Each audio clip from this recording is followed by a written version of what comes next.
Well, what is up, all of you Ugnots and Jawas out there? This is Mando Talk, and this is another Friday edition of some Bad Batch spoiler takeaways from our recent episode 6, titled Decommissioned. Overall, before I dive into the spoilers, I really enjoyed the episode. Another great episode this week. Um, I'll have to, again, give me some time to decide if I believe it's top tier as far as the Bad Batch quality goes.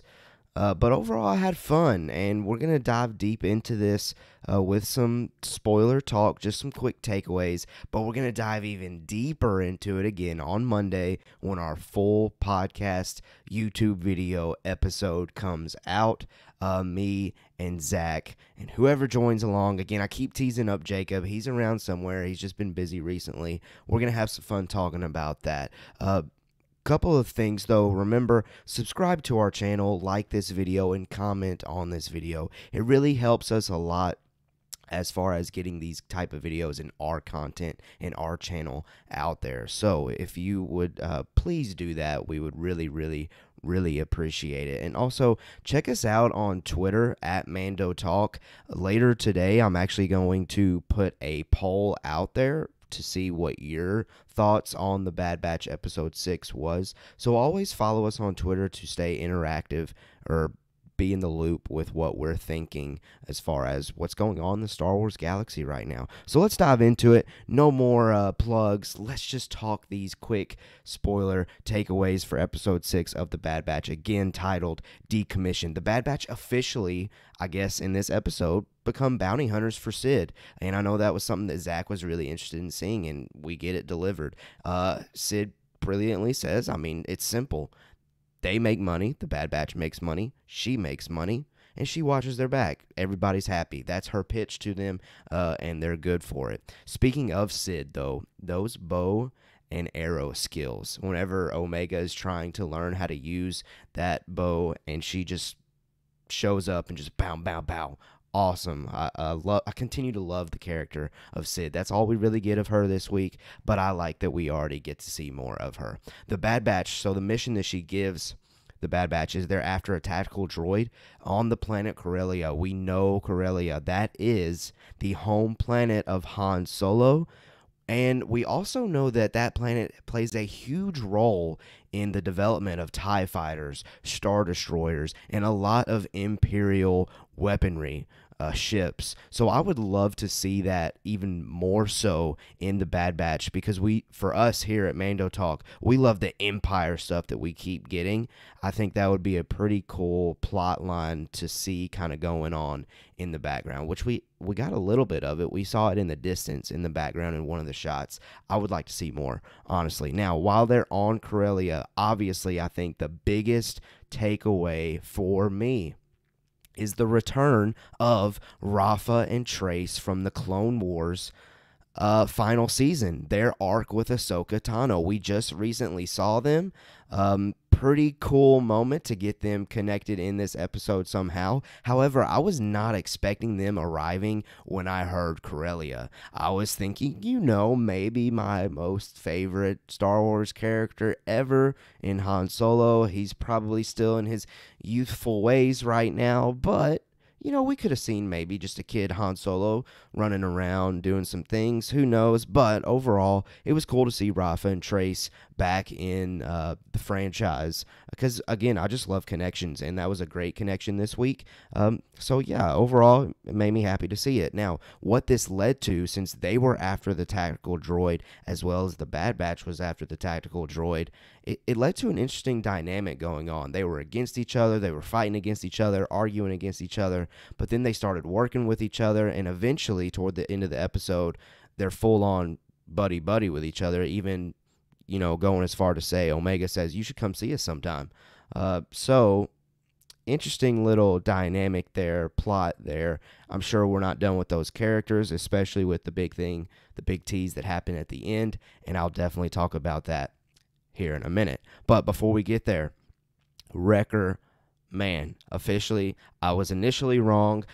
I started to say that I was on board last week.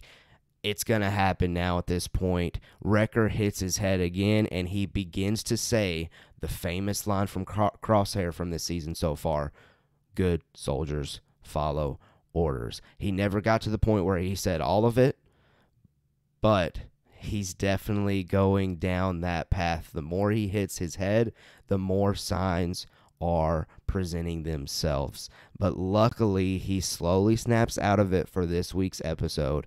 He destroys a bunch of soldiers there, the droid soldiers that they have there on Corellia. And I'm bummed, man. I don't want to see Wrecker go bad, but it looks like we're heading that way. Unless I know Tech mentioned a device where they were going to scan their inhibitor chips earlier in this season. Maybe he's able to get that device working and they can detect the issue before things go down. Who knows? Jump down in the YouTube comments if you have a theory on that. Next up, Trace saves Omega. Again, this is the moment where we officially get the trust between the two parties. The crew uses the tactical droid to then activate some battle droids in their assistance to aid them getting away. Pretty cool. It's always a big deal when clones have to work with droids. We've seen this before in the Clone Wars, specifically with an ARC. Or actually, take that back. It was from Rebels. So yeah, it was cool to see that. The tactical droid, however, is destroyed. And last thing that I want to say here about the mission, we see R7. R7 is the Ahsoka Tano droid from the Clone Wars. So cool connection. We know that Ahsoka ended up becoming, I'm assuming, great friends with Rafa and Trace. So maybe there's an avenue of somehow seeing Ahsoka in this series. But who knows? And then obviously the big thing at the very end of this episode, Hunter gives Rafa and Trace the tactical droid intel following their conversation of their contact using it for good reason. That's what Trace and Rafa were saying, that, we're getting that to destroy the Empire. We're trying to do good in the galaxy. Hunter, I guess, feels compelled by that and decides, what, here's intel of this tactical droid that we have in this data stick or something like that. And so he decides to give it to him. Now, so we see at the very end, though, Rafa and Trace are on their way to who knows what next, but we see a hologram of her describing to someone about the Bad Batch crew being out there. It might be interesting to that individual, but we don't know who that individual is. So we don't know who Rafa and Trace's contact is. I want you, those of you listening, watching, jump down in the comments and please tell me your theory, because I'm dying to have conversation about this. I personally don't have a prediction right now or a theory. I am hoping to have one for sure by Monday, but you help me get that theory. You let me know what your theory is, and if I really like it, I will jump on board that one, and we will share it on Monday's episode of our full spoiler breakdown discussion. Well, that is it for this week's big takeaways, or quick takeaways, for the Bad Batch episode 6, Decommissioned. And again, overall, I enjoyed it. It was a fun episode, a good episode. I don't know if it's a great episode or top tier yet. Let me sit on that a little bit more, maybe get another watch in. But yeah, enjoyed it. I hope that you continue to enjoy these quick takeaways. I enjoy doing them. It gives me just something, or it gives me a chance to just talk about the episode quicker, immediately, as soon as I see it. So yeah, I'm going to go ahead and get out of here. Again, follow us on all of our socials: Facebook, Twitter, Instagram, at Mando Talk. And please, again, subscribe to this channel. And if you liked this video, please smash that like button. It gets it out there a lot more, and it brings a lot more Star Wars fans and viewers into our channel, which we can then expand this community and become a really tight-knit, close group. That's our goal here at Mando Talk. We just love being in the community. All right, I'm going to get out of here. Have a great weekend, and we will see you on Monday, and we have spoken.